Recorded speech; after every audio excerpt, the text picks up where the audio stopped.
రాష్ట్రంలో ఎడతెరిపి లేకుండా కురుస్తున్న వర్షాలను దృష్టిలో పెట్టుకుని బాన్సువాడ శాసనసభ్యులు పోచారం శ్రీనివాసరెడ్డి ప్రజలకు సందేశం పంపారు.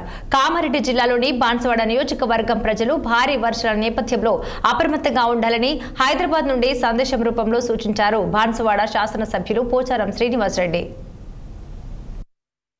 ఇటీవల కామారెడ్డి జిల్లాలో గాని మన ప్రాంతంలో గాని కురిసినటువంటి భారీ వర్షాల వల్ల భారీ నష్టం కూడా జరుగుతూ ఉంది. రోడ్లు డ్యామేజ్ అవుతా ఉన్నాయి, పంటలు డ్యామేజ్ అవుతా ఉన్నాయి. కాబట్టి ప్రజలు, రైతులు అందరూ అప్రమత్తంగా ఉండండి. వరదలో వస్తున్న సందర్భంలో ప్రయాణాలు పెట్టుకోకండి, ఇంటి వద్దనే ఉండండి. పిల్లలను కూడా స్కూలు పంపకండి. హాలిడేస్ ప్రకటించారు కాబట్టి పిల్లలను కూడా స్కూలు పంపకండి, బయటకు పంపకండి. నేను హైదరాబాద్ లో ఉన్నాను. కొద్దిగా డాక్టర్లు లంగ్స్ నాకు కొద్దిగా ఇన్ఫెక్షన్ అయినాయని చెప్పడం వల్ల నేను కొంత ట్రీట్మెంట్ తీసుకోవడానికి కొంత 2-3 రోజులు పడుతుంది. కాబట్టి నేను హైదరాబాద్ నుండి ఎప్పటికప్పుడు అధికారులతో మాట్లాడి కార్యక్రమాలన్నీ కూడా ఇక్కడ నుంచి తెలుసుకుంటా ఉన్నాను.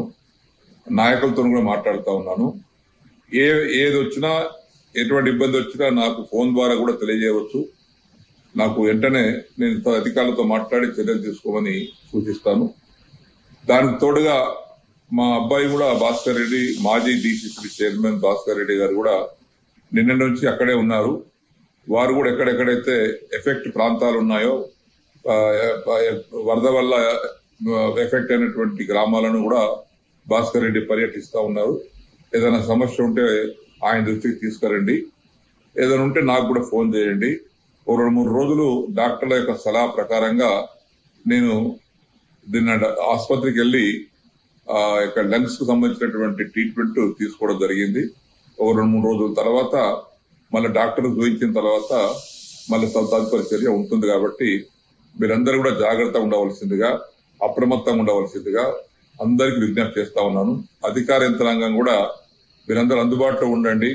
24 గంటలు ప్రజలకు అందుబాటులో ఉండి ఇటు నా దృష్టికి తీసుకురండి, అటు ప్రజలకు ఆదుకోండి.